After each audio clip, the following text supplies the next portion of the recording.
जय हिंद साथियों, आप सभी का स्वागत है वॉइस ऑफ भारत में। मैं फहीम खान इस वक्त नानकमत्ता में खड़े हैं संयुक्त किसान मोर्चा के बैनर के नीचे।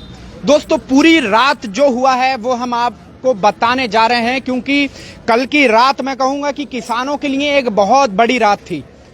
ये लोग प्रचार प्रसार कर रहे थे भाजपा के खिलाफ, जैसे कि संयुक्त किसान मोर्चा का जो कॉल है, संयुक्त किसान मोर्चा ने ये कहा है कि जहां कहीं प्रदेश में चुनाव हो रहा है भाजपा के खिलाफ चुनाव प्रचार करेंगे किसान, क्योंकि वो किसान आंदोलन के बाद ये निर्णय लिया गया है। लेकिन आखिर किसान कब तक? क्या हमारा देश में संविधान नहीं है? क्या हमारे देश में राइट खत्म हो गया है? प्रोटेस्ट करने का, विरोध करने का अधिकार छीन लिया गया है? ये सारे वही किसान हैं जो पूरी रात कोई जेल में बैठा रहा, कोई विरोध प्रदर्शन कर रहा था, तो पुलिस प्रशासन ने इनको हिरासत में ले लिया। और क्या क्या काम हो रहा था, क्या नहीं हो रहा था, सब इनके मुंह से सुनना चाहेंगे और आप तक मैं वो खबर पहुंचाना चाहूंगा जो पूरी रात इन लोगों के साथ पुलिस प्रशासन ने किया है। और साथ ही साथ जो सत्ता पक्ष के लोग हैं उनके साथ भी कुछ कहा सुनी हुई थी, क्या क्या हुआ था, सब जानने की कोशिश करेंगे। पहले मैं आपसे ही जानूंगा सर, रात आप भी थे ना पूरे मामले में? जी जी हाँ, क्या हुआ था, कहाँ पर हुआ है ये मामला और कौन कौन लोग थे? देखिए, जो भारतीय जनता पार्टी के प्रत्याशी हैं 10 साल तक उन्होंने कोई काम नहीं किया। अब जो 10 साल तक उन्होंने जनता का पैसा लूटा है, जो जनता के टैक्स का पैसा लूटा है, उस पैसे का इस्तेमाल जो है इस चुनाव में करना चाह रहे हैं। अब इस समय में थैलों में पैसे भर भर के वो गांव-गांव में जा रहे हैं, लेकिन जनता जो है वो घुसने नहीं दे रही है। जनता के अंदर इतनी पीड़ा है क्योंकि उनके साथ कोई इन्होंने अच्छा व्यवहार नहीं किया। हमारे इस इलाके की बात करें तो कभी फसलों के दाम नहीं दिलवाए गए, किसी को जो मकान मिलने थे, जो उनकी जो भी थी सुविधाएं, उनके लिए आज तक नहीं पूछा। रात हमारे जो भारतीय किसान यूनियन के कार्यकर्ता हैं वो इसी ऑफिस से, यहीं से अपने घर के लिए जा रहे थे। तो जब यहाँ से ये निकले, रात 10 बजे के आसपास की बात होगी शायद, तो इनको पता लगा कि जो प्रेम सिंह राणा है, जो कच्चे खमरिये में वो इस समय जो है 40-50 आदमियों के साथ गए हैं, 7-8 गाड़ियां हैं उनके साथ में। टाइम रात करीब 10 बजे के आसपास की बात। 5 बजे तो प्रचार प्रसार थम गया था। बिल्कुल, आचार संहिता का उल्लंघन किया उन्होंने।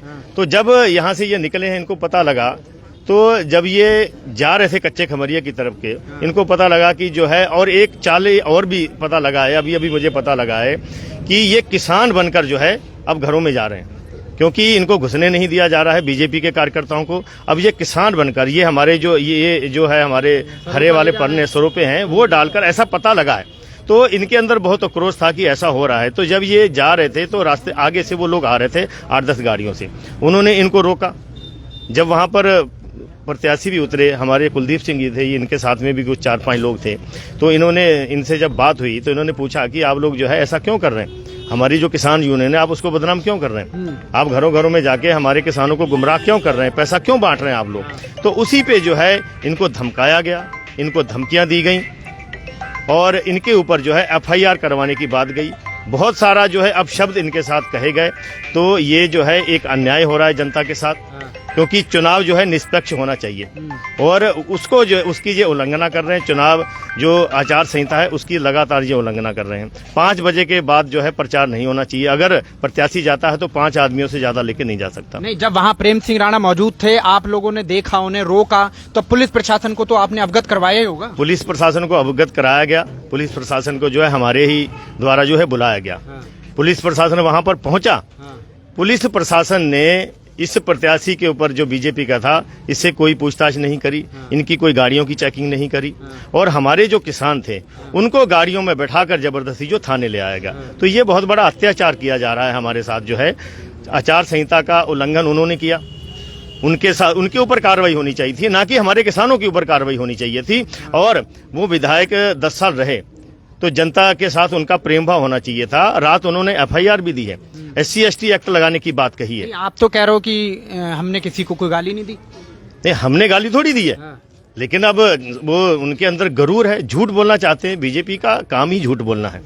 इन्होंने झूठ बोला है जनता के साथ, आज तक कोई इन्होंने काम नहीं किया है। सिर्फ धन बल का जो है प्रयोग करना चाह रहे हैं और अपने रुतबे का, और जो है हमेशा ये प्रयोग करते हैं, सत्ता के ऊपर दबाव बना रहे हैं और अपने कार्यकर्ताओं के साथ जो है धनबल लेकर चल रहे हैं और हमारे जो वोटर हैं उनको धमका रहे हैं। इनके कार्यकर्ता, रात वहां पे एक पत्रकार है टीएफडी जो दिल्ली से आए हुए हैं, उनके साथ भी अभद्र व्यवहार किया इन्होंने, उनको धमकी दी है, उनको देख लेने की बात कही है, बहुत अपशब्द उनके द्वारा भी कहे गए हैं। तो पुलिस प्रशासन आखिर कहाँ है?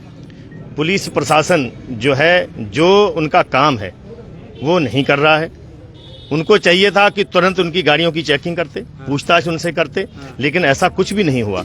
सिर्फ हमारे जो है किसान उनके ऊपर ही कार्रवाई करी, क्योंकि सत्ता का बहुत बड़ा जो पुलिस के ऊपर दबाव है, वो भी मजबूर है। ऐसा दिख रहा है कि वो मजबूर है, लाचार है। आपके साथ ये सारे लोग वहाँ रात थे मौजूद, आप भी थे? हाँ जी, मैं ही था। कल तो आपको गिरफ्तार कर लिया था पुलिस ने? आज ही गिरफ्तार कर लिया था। उसके बाद जहाँ करीब 4:30 बजे 5 बजे आया, खाना वाना बनाया। जो साथी लोग वॉलंटियर लोग लगे हुए थे गाँवों में, वो सब आए, खाना वाना खा करके वो चले गए।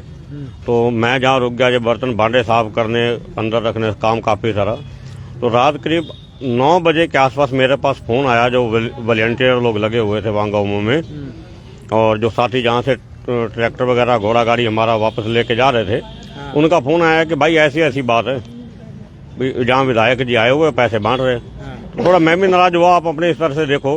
खैर उसके बाद यहाँ एक पत्रकार लगे हुए हैं हमारे साथ, तो मैंने इनसे बात की कि भाई चलोगे वहाँ चल करके देखो, तो जरा कवर करना भी देखें, तो सही भी जरा क्या मामला है। तो जब हम लोग इधर से गए तो तभी तक आगे से विधायक की गाड़ियाँ, वहाँ खमरिया, छोटा खमरिया, उसको 82 खमरिया भी कहते हैं, उधर की तरफ से इनकी 7-8 गाड़ियाँ आई थी।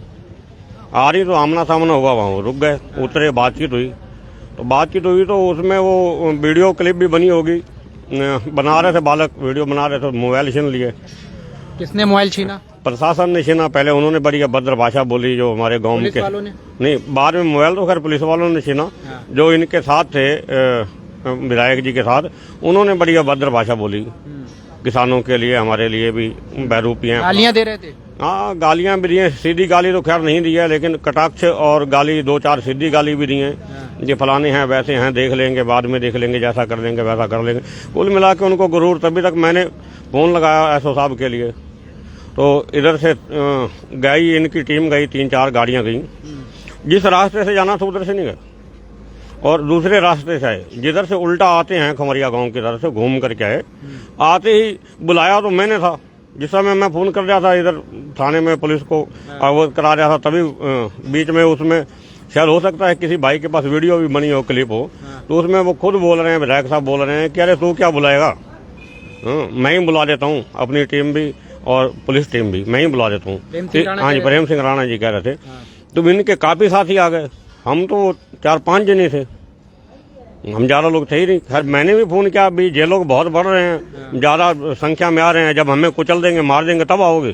कहीं ना कहीं हो सकता है किसी वीडियो में मेरी आवाज भी क्या चाहिए, जब हमें कुचल देंगे, मार देंगे, तो दुनिया बन जाएगा जहाँ, तब आओगे। मरने के बाद आना तो अभी आओ। तो रात जब पुलिस आई तो पुलिस प्रशासन ने क्या कहा आपसे? पुलिस प्रशासन ने आते ही कहा बड़ी कटाक्ष आवाज में, जैसे वो पुलिस वालों का रवैया होता है, कि भाई कैसे करके रोक रखा है तुमने ये रास्ता, कौन होते हो, तुम्हारे पास राइट क्या है? तो राइट तो सर हमारे पास कोई नहीं है। ये बात तो सही है, हमें वहाँ दमना पड़ा, हमें झुकना पड़ा, हमें 4 बातें पुलिस की भी सुननी पड़ी। धक्के मार के उन्होंने गाड़ी में बैठाया, हम बैठ के किसकी गाड़ी में? पुलिस वालों की? पुलिस वालों की गाड़ी। गिरफ्तार कर लिया? गिरफ्तार कर लिया, फिर थाने में ले आए, वहाँ चौकी में ले गए। पुलिस प्रशासन ने वो गाड़ियां चेक करी जिसके अंदर आप जो आरोप लगा रहे हैं, नोट थे, दारू थी? जिस भावना से हम लोगों ने पुलिस को बुलाया था, वो हमारी भावना के साथ बड़ी एक खिलवाड़ हुआ है। मेरी भावना के साथ, हम किसानों के साथ, मेरे मजदूरों के साथ एक बहुत बड़ा खिलवाड़ हुआ है। पुलिस आएगी, उनकी टीम आएगी, देखेंगे, इसको चेक करेंगे। ना ही उनकी टीम आई, और टीम भी काफी समय लगा करके आई, जबकि इनकी 7 गाड़ियां थी, 4 गाड़ियां तुरंत वापस हो गई, दूसरे रास्ते से निकल गई। अब इतनी हिम्मत तो हमारे पास भी नहीं थी, हम 4 या 5 जने उनको कैसे करके रोक लें, कैसे पकड़ लें भाई। फिर भी डर भी लगता है भैया, कहीं ना कहीं बालक ही तो हैं, नए वॉलंटियर हैं। या तो गाजीपुर बॉर्डर वाले होते तो फिर तो रोकते या कहीं एक्टिव होते, वो बात थी। अब नए वॉलंटियर थे, नए बच्चे थे, बालक थे, नहीं रोक पाए और रोकने की हिम्मत भी नहीं करी, दूसरे रास्ते से आगे। खैर विधायक साहब जी वही खड़े रहे, हमें भी था चलो विधायक साहब खड़े हैं, पुलिस प्रशासन आएंगे, प्रशासन आएगा, जो भी इनसे बात करेगा, इनकी तलाशी लेगा, हमारा भी दिल राजी हो जाएगा। भी ये दारू बांट रहे हैं या पैसे बांट रहे हैं, भी हम भी देख लेंगे। हम तो ये सोच रहे थे कि हम तो प्रशासन का साथ दें, हम तो एक तरीके का देश हित में बिल्कुल। तो आप तो पैसा और दारू बंटने से रोक रहे हैं ना, आप तो पुलिस का साथ दे रहे हैं। पुलिस का साथ दे रहे हैं, और पुलिस उल्टा ही हमें हमारा मौलिक भौतिक और जितने भी हमारे अंदर अधिकार हैं, जितनी हमारी अंदर उमंगें हैं, देश में आज़ादी की लाने के लिए या अपना जो हमारा राइट बनता है उसके लिए हमारा उसका दमन हो रहा है, तो फिर कहीं ना कहीं भैया आंख रोती है। तो ये कल रात हुआ है, लेकिन मैं भी ये कहना चाहूंगा, आखिर पुलिस प्रशासन किस लिए काम कर रहा है? क्या वो खुद इन कामों को अंजाम दे रहा है? पुलिस प्रशासन ने उनकी गाड़ियां की चेकिंग नहीं करी, जैसे इन्होंने भाई साहब ने कहा है। पुलिस प्रशासन को वहीं पर तुरंत पहुंच करके उनकी चेकिंग करनी चाहिए थी, और जो वहां पर धाराएं बननी थी उन धाराओं में उनके ऊपर कार्रवाई करनी चाहिए थी, जो नहीं हुई। उल्टा जिसने पुलिस को बुलाया, पुलिस उनको ही पकड़ के हिरासत में ले लिया और उन्हीं को ही प्रताड़ित किया, और मुकदमे भी हुए। कोई मुकदमे तो करेंगे ही, मुकदमे तो करेंगे ही, छोड़ेंगे थोड़ी। पैसा है, सब कुछ है, पुलिस है, उनके पास गाड़ी है, घोड़ा है, सब कुछ है। तो मैं तो ये कह रहा था, रात में भी कह रहा था कि मार दो मुझे, फांसी लगा दो, मार दो। और जनता से भी कह रहा हूँ, मुझे मार दो। जैसे भगत सिंह को मार दिया था ना, राजगुरु सुखदेव को मार दिया था, मुझे भी मार दो, या इस सरकार का बहिष्कार करो, इसे वोट ना दो। जिस पार्टी को मर्जी दे दो आप, वोट दो, उसे दो। यार इन्होंने हमें गाजीपुर में दुखी किया, इन्होंने हमें तुकुदिया में दुखी किया, इन्होंने हमें नानकमता में दुखी किया, मेरे घर में दुखी कर रहे, मेरे गांव में दुखी कर रहे। हद हो गई यार। कोई कहीं कोई सच्चाई भी है या नहीं है? कम से कम एक बार तो हमारा मेरा दिल ही हमारा रख लेते, हमारे जो नन्हे नन्हे बच्चों का दिल रख लेते, युवा पीढ़ी का दिल रख लेते, जिनको मैं आगे ला रहा हूँ, कह रहा हूँ कि भाई कल के दिन आपने आगे आना है, आपने देश चलाना है। देश जा किधर रहा? आप जो भी बुद्धिजीवी है, कम से कम उसको देखो तो सही। या मैं गलत हूँ तो बैठ के हमें समझा सकते हैं आप। हो सकता है मैं कहीं गलत रास्ते चल रहा हूँ, मुझे मालूम ना हो, मैं एक अनपढ़ हूँ, किसान हूँ, और मुझे आतंकवादी कह रहे हैं, मेरे ही गांव के कह रहे हैं, इनके पीछे लग के, राज सत्ता के पीछे लग के, या कुछ पैसों के चक्कर में आके, लालच में आके मुझे ही कह रहे हैं, जबकि उन्हें मालूम है भी उनकी जमीनें मैंने खरीदी हैं, और कैसे करके अपना मेहनत मजदूरी करके, और वही कह रहे हैं अपनी खुद बेच चुके, और हमारी भी अब बिकने की नौबत में आ गई, क्योंकि जमीन से कुछ बच ही नहीं रहा। जाएं तो जाएं कहाँ? ये बालकों को कहाँ भेजे? पढ़ लिख के खाली घूम रहे, मेरे बालक घूम रहे, इंटर पास कर लिया 2 बालकों ने, कहाँ मार डालू इनको मैं? कहाँ फेंक दूं इनको? खेती में कुछ बच नहीं रहा, कहाँ दे दूं इनको मैं? कहाँ क्या करूं? फांसी लगूं या इन्हें लगा दूं?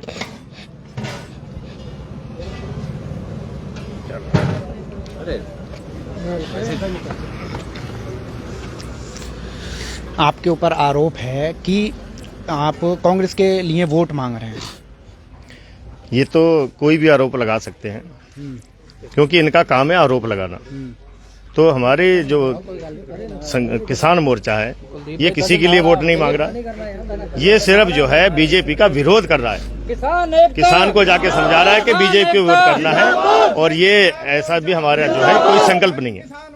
जिंदाबाद। जो आरोप लग रहे हैं वो बेबुनियाद है। बेबुनियाद आरोप है, वो इनके कार्यकर्ता हैं, वो बीजेपी के कार्यकर्ता हैं, इन्होंने छोड़े हुए हैं हम लोगों को बदनाम करने के लिए, और ये साजिशें, क्योंकि भारतीय जनता पार्टी का काम है लड़ाना और राज करना, और वही नीति जो है आज फिर ये लागू कर रहे हैं, लड़ाने की कोशिश कर रहे हैं, हम लोगों को बांटने की कोशिश कर रहे हैं। लेकिन जो है हमारी जो जनता है वो जागरूक हो चुकी है, वो इनके पैसे के बहकावे में भी नहीं आएगी, वो इनसे डरेगी भी नहीं। इस समय जो है उन्होंने मन बना लिया है कि हमने भारतीय जनता पार्टी को वोट नहीं देना है, इसीलिए जिस गांव में भी जाते हैं वहां से इनको जो है भगाया जाता है, इनका विरोध किया जाता है, क्योंकि जनता क्रोधित है। इसमें किसी का कोई दोष नहीं है, हमारा कोई दोष नहीं है, ये सिर्फ उनकी अंदर की भावना है, क्योंकि उनके साथ जो है इन्होंने 10 साल तक अच्छा व्यवहार नहीं किया, उनके लिए काम नहीं किया, जो है हमारी विधानसभा के लिए काम नहीं किया। तो अब वोटर की जो इच्छा है वही करेगा, वो समझ रखा है, उनको सारी समझ आ गई है कि हमें क्या करना है, किसको वोट देना है, सब इस समय जो हमारी जनता समझ चुकी है, बिल्कुल तैयार बैठी हुई है, कल का इंतजार कर रही है वो कि हम लोगों को किसको वोटिंग करनी है। तो ये नानकमत्ता से आप लाइव देख रहे हैं, संयुक्त किसान मोर्चा के कार्यालय पे हैं। भाई साहब भावुक हो गए, और हम भी थोड़ा सा, रोइए मत, उम्मीद लगाए रखें। नहीं, उम्मीद तो बहुत है, उम्मीद तो बहुत है, कभी ना कभी तो सच्चाई सामने आएगी। भावुक होने का, जो मेरे 2 बेटे सामने खड़े हुए हैं, और हमने घर बार मैंने छोड़ रखा है, जाऊं तो जाऊं कहाँ, क्या करूं? खेती में कुछ बच नहीं रहा, क्या गलत काम करूं? क्या इनको बालकों को भी गलत काम लगा दूं? यही डर है, ये इनको क्या गलत सलत काम लगा दूं? क्या जो शराब बेचे और अन्य काम नशा बेचे या किसी को लूटे, कहाँ जाए हम? भिड़ते तब है जब दुख होता है, दुख होता है तो भिड़ता है। जैसे कुलदीप भिड़ा ना, ऐसे हर एक के मन में डर है पैदा हुआ। ये जो मतलब डर देते शासन का, प्रशासन का, कहीं कीले कभी रास्ते बंद, कभी बैरिकेड। दिल्ली यहाँ नहीं पड़ा है, दिल्ली बहुत दूर है, ये मार खाई है इसलिए भभक हुई है। और आप जैसा भी दिखाएं, अच्छा दिखाएं, मतलब पब्लिक डरी हुई है, आपके सामने है। देखो ये बुजुर्ग लोग ये किलो में वहां फंसे हुए थे हमारे साथ, ये वहां जाते थे, वहां बड़ी मार खाई है इन्होंने, लड़के इनके साथ, बच्चे इनके साथ, कहीं छत पे सोए, कहीं गुरुद्वारे में गए और कहीं गुरुद्वारे से आते, मतलब इतने परेशानियों में, इतने पानी में तंबू गिर गया इनके ऊपर, 6 लड़कों के ऊपर तंबू गिर गए। इस बुजुर्ग ने वो तंबू फाड़ के पानी निकला। ये जो बुजुर्ग, इनको जरा दिखाओ। आप भी थे वहाँ? हाँ, क्या क्या देखा था? बहुत कुछ देखा, जो जनता पार्टी ने जितनी गद्दारपूना किया हमने सब कुछ देखा है बस। हाँ जी, तो ज्यादा से ज्यादा वीडियो को शेयर करें, और जो भी लोग सुन रहे हैं वो काफी भावुक हो जाएंगे इस वीडियो को देख करके, क्योंकि सभी लोग रो रहे हैं यहाँ, मैं भी थोड़ा सा। तो ज्यादा से ज्यादा शेयर करें। सहयोगी नदीम खान के साथ वॉइस ऑफ भारत, नानक मता।